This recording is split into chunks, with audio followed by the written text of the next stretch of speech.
Hello guys, in today's video I'm gonna show you how to fix Roblox CPU usage problem. It's easy. If you want to fix it, all you have to do first click here and then type here startup apps.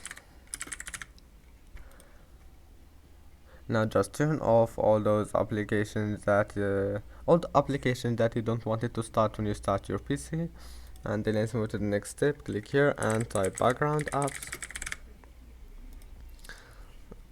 and now turn off this option to turn off all those applications that you will find here, and that's it.